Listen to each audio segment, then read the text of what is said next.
Hey everyone, welcome back. I'm James, and this is Covetous Imp Gaming. Today we're going to answer some questions from Facebook.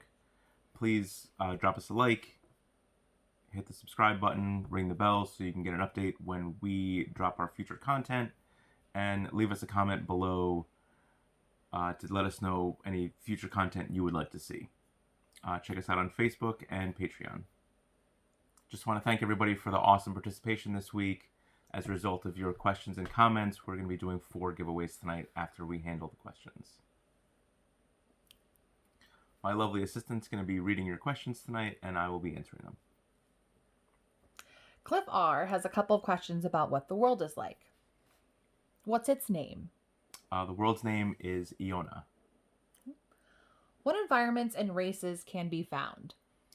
So currently, as far as the races are concerned, it's just the basic 5e compatible races. As far as the landscapes, we go from grassland to jungle, deserts to frozen tundras, volcanic wastelands, and deep forests. So it's a full world. Does it have its own pantheon? It does have its own pantheon. I've developed the entire pantheon and divided it amongst good, neutral, and evil. Some highlights from it are the god of righteousness, nature, and balance for good, death, time, luck, and trickery for neutral, fear, thieves and secrets, and disease and undeath for evil. What do the different races eat? I would say elves would focus on breads, berries, jams, wines. Dwarves, breads, meats, ales. The halflings, root vegetables, honeys, also ales. Humans, more a la carte, anything that's available. Does that change from region to region? So the elves, dwarves, and halflings all kind of have their own regions. And the humans have occupied 2 larger regions. So I would say it's region specific. Jessica D would like to know what makes this different than any other campaign. So that is a complicated answer. The answer is threefold. The first thing that I aimed for was to go against the status quo, where it's not always just good fights evil. It gives your heroes the chance to be the anti-hero. Another big thing is that it's a fresh world. You don't have 40 years of our time worth of history backing up where you're in the shadow of a famous wizard or ranger whose name is always found in the world somewhere. And getting back to that first point, your decisions as a player, whether they be good or evil, have drastic changes on the environment. The political landscape, the physical landscape of the world could be changed drastically based on your decisions as the hero, anti-hero, villain that you choose to be. Sebastian G had a few questions as well.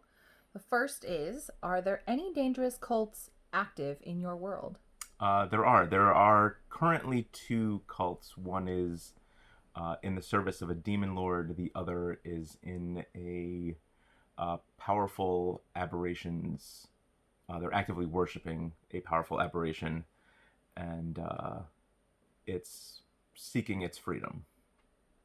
So I suppose that answers the next question, which was who do they worship or who they think they worship? Yes. Are there any places with extreme weather conditions? There are both the tundra in the north. You face frostbite, hypothermia from blizzards or avalanches. To the south of the main region, in that volcanic wasteland, and in the desert, you're looking at heat exhaustion. Your fighter might not want to wear full plate into the desert because of being out in the heat in a full metal suit all day would be exhausting. And lastly, what point is your world at, technologically speaking? They have developed flight. The gnomes, working with the dwarves, have worked tirelessly to create an airship that travels from one of the main human cities to the mountain dwarfs' established city. Flight is expensive. The typical common person still travels by boat, but once you're made a name for yourself and have accumulated some wealth, air travel is a opportunity. Aaron R. is interested in knowing if all the bosses have legendary resistance. Unfortunately, bosses and characters that are not supposed to be killed do typically have legendary resistance as that famous Monopoly get out of jail free card. That wraps up the questions for this evening. Let's get on to the giveaways. Names have been entered onto the wheel for each submission. The first thing we're giving away tonight is a set of metal dice.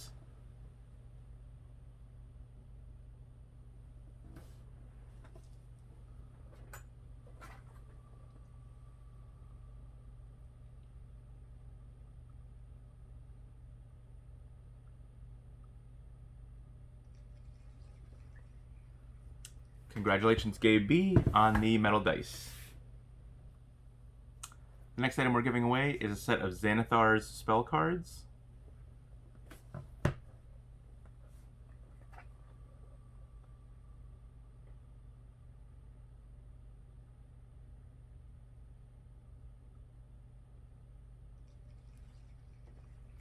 Congratulations, Cliff. The next thing we're giving away is an oversized set of Taraka cards from Curse of Strahd.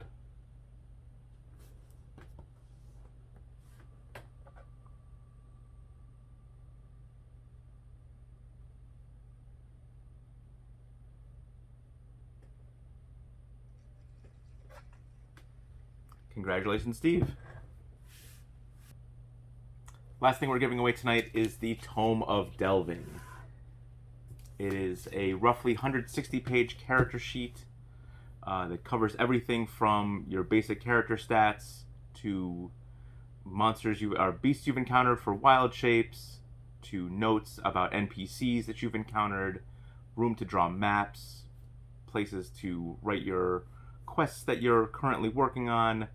If I could make a book be mandatory for players to use to keep track of all of their information, it would be the Tome of Delving.